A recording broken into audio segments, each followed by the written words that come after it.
तो नेक्स्ट हमारे पास present continuous tense है। नाम से जाहिर है कंटिन्यूअस का मतलब है वो एक्शंस जो जारी हो, यानी इस प्रेजेंट कंटिन्यूअस टेंस को हम उन एक्शंस के लिए, उन कामों के लिए इस्तेमाल करते हैं जो बोलने के दौरान जारी हो। जैसे हम प्रेजेंट कंटिन्यूअस टेंस पढ़ रहे हैं, मैं इस व्हाइट बोर्ड की, यानी कि मैं इस व्हाइट बोर्ड से दूरी की तरफ जा रहा हूं।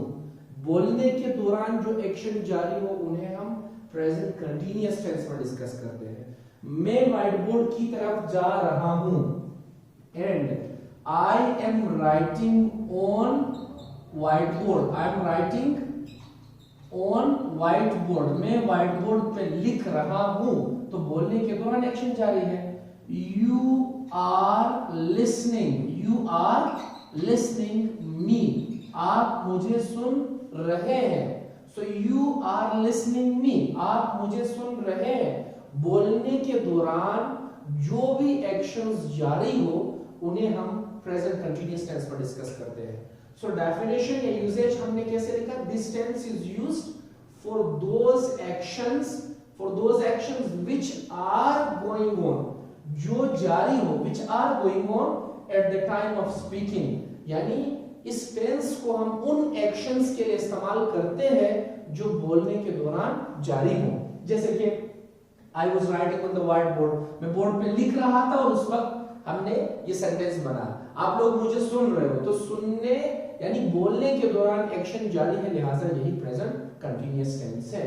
इसी के साथ साथ अगर इस टेंस की आइडेंटिफिकेशन हम देखें, पहचान देखें, तो उर्दू सेंटेंसेस के आखिर में रहा है, रहा हूं, रही है, ठीक है, या रहे हैं वगैरह अगर आ जाए तो आप समझे कि ये प्रेजेंट कंटिन्यूअस टेंस है। जैसे दरवाजा, वो दरवाजा खोल रहा है, वो क्लास में आ रहा है, तो बोलने के दौरान ये एक्शन जारी है। इसी एक्शंस को जो बोलने के दौरान जारी हो, इन्हें हम प्रेजेंट कंटिन्यूअस टेंस में डिस्कस करते हैं। फर्दरमोर इस टेंस में हम जो हेल्पिंग वर्ब इस्तेमाल करते हैं वो इज, आर और एम का इस्तेमाल करते हैं। अब इज को जो है वो हम सिंगुलर सब्जेक्ट के साथ इस्तेमाल करते हैं। सिंगुलर सब्जेक्ट अगर हमारा ही है तो ही इज, अगर शी है तो शी इज। अगर कोई भी सिंगुलर सब्जेक्ट, सिंगल नाम हो, तो उनके साथ भी हम क्या इस्तेमाल करेंगे, यानी कि इज का इस्तेमाल करेंगे। तो इज विद सिंगुलर सब्जेक्ट। इसी तरह अगर हम आर की बात करते हैं तो आर हम प्लूरल सब्जेक्ट के साथ इस्तेमाल करते हैं, जैसे कि you are, we are and they are. तो इन प्लूरल सब्जेक्ट के साथ हम यानी किसको इस्तेमाल करेंगे, आर को। याद रखिए इस एम को हम किसके साथ, आई के साथ, आई एम, ठीक है। तो एम को बेसिकली इस टेंस में हम सब्जेक्ट आई के साथ इस्तेमाल करते हैं। I am, I am listening you, I am speaking English, I am in front of you or I am in front of the class। इसी तरीके से इस I को हम M के साथ इस्तेमाल करेंगे। और अब फर्दरमोर अगर हम जाते हैं तो हम फॉर्मूले की तरफ चले जाएंगे। सबसे पहला जो फॉर्मूला है वो हमारे पास पॉजिटिव फॉर्मूला है। तो पॉजिटिव फॉर्मूले में आप सब्जेक्ट प्लस हेल्पिंग वर्ब यानी इज, आर, एम का इस्तेमाल करेंगे, plus first form of the verb with ING, यानी वर्ब का पहला फॉर्म आईएनजी के साथ। बाज होकर इस वर्ब के फर्स्ट फॉर्म विद आईएनजी को हम फोर्थ फॉर्म भी कहते हैं। तो first form with ING and plus object. जैसे कि फॉर एग्जांपल मैं लिखता हूं she is our subject, then is, she singular subject, is लिखेंगे, देन हेल्पिंग वर्ब के बाद main verb, she is cooking. तो कुक हमारे पास वर्ब है, इसके साथ हम आईएनजी का इजाफा करेंगे, तो first form of the verb with ING, she is cooking. अब ऑब्जेक्ट हमारे पास क्या है, the food, she is cooking the food। we are waiting for food, हम उस खुराक का इंतजार कर रहे हैं। so we are, अब we प्लूरल सब्जेक्ट है इसीलिए इसके साथ हमने क्या लगा, are लगा, we are waiting for food। इसी तरीके से अगर हम am यूज करेंगे, so I am writing on white board, मैं व्हाइट बोर्ड पे लिख रहा हूं। तो अगर हम इन सेंटेंसेस पे गौर कर दें, ये वो सेंटेंसेस है जिसको हम प्रेजेंट कंटीन्यूअस टेंस कहते हैं, जहां पे subject, then helping verb, then first form of the verb with ING and then आपका ऑब्जेक्ट है। अगर इन्हीं सेंटेंसेस को हम नेगेटिव फॉर्म में चेंज करेंगे तो हम इस हेल्पिंग वर्ब के बाद सिंपली नोट का इजाफा करेंगे, बाकी वही फॉर्मूला है।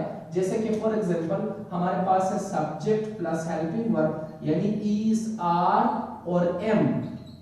इस एम के बाद यानी हेल्पिंग वर्ब के बाद हम सिर्फ नोट का इजाफा करेंगे, देन वही first form of the verb with ING, first form of the verb with ING and then हमारे पास object and then full stop. ठीक है, अब अगर हम इस सेंटेंस को यानी इन सेंटेंसेस को पॉजिटिव फॉर्म से नेगेटिव फॉर्म में चेंज करेंगे तो यहाँ पे आपने सिर्फ इस हेल्पिंग वर्ब के बाद नोट का इजाफा करना है।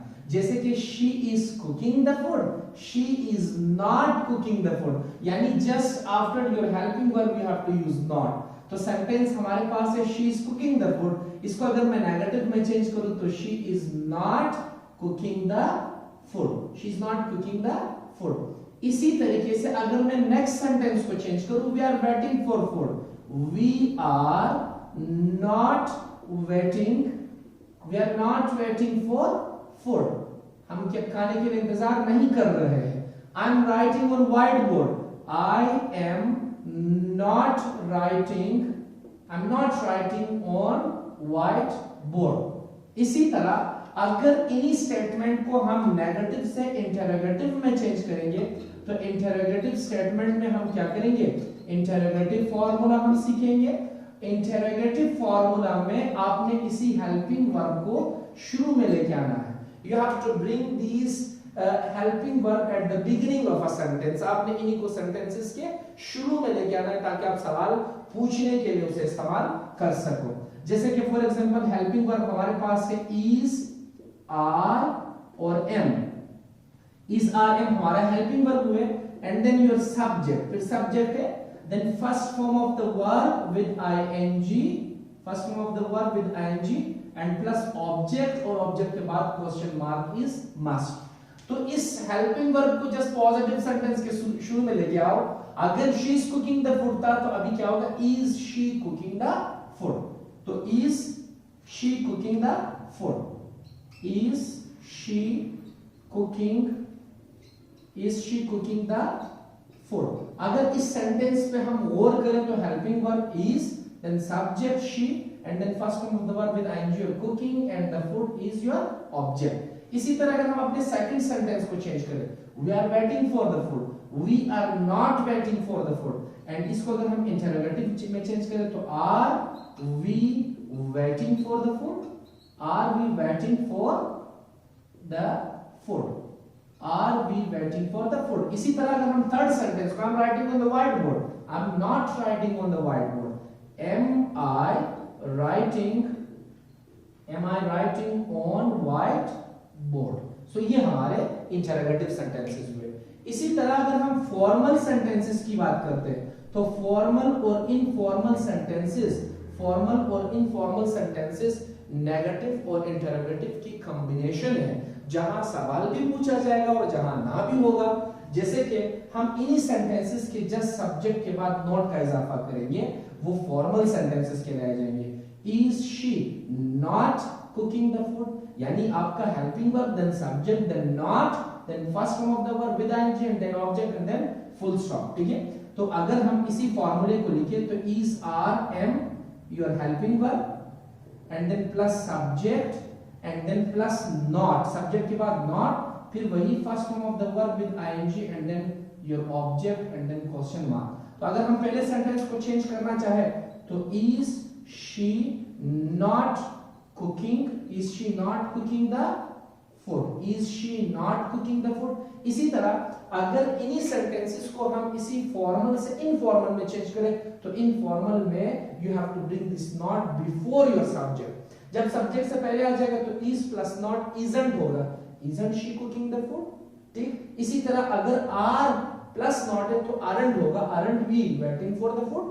तो हमने इनफॉर्मल सेंटेंसेस में क्या करना है, इस नॉट को सब्जेक्ट से पहले लाना है। जब सब्जेक्ट से पहले लाएंगे तो नॉट हेल्पिंग वर्ब के साथ मिल जाएगा, अगर इज के साथ मिलता है तो इट विल बी इजंट, अगर आर के साथ मिलता है तो इट विल बी अरंट, और अगर एम के साथ मिलता है तो इट विल बी एंट, या बाज़ औक़ात हम इसे एमेंट प्रोनाउंस करते हैं, but the correct pronunciation is to pronounce that ant. ठीक, इसी तरीके से it is all about your present continuous tense. इंशाल्लाह हम अपने नेक्स्ट लेक्चर में पास्ट कंटीन्यूअस टेंस की तरफ आपको लेके चले जाएंगे। ठीक है, तो यहाँ तक आपका यानी कि प्रेजेंट कंटीन्यूअस टेंस जो है दैट बिकम्स कंप्लीट।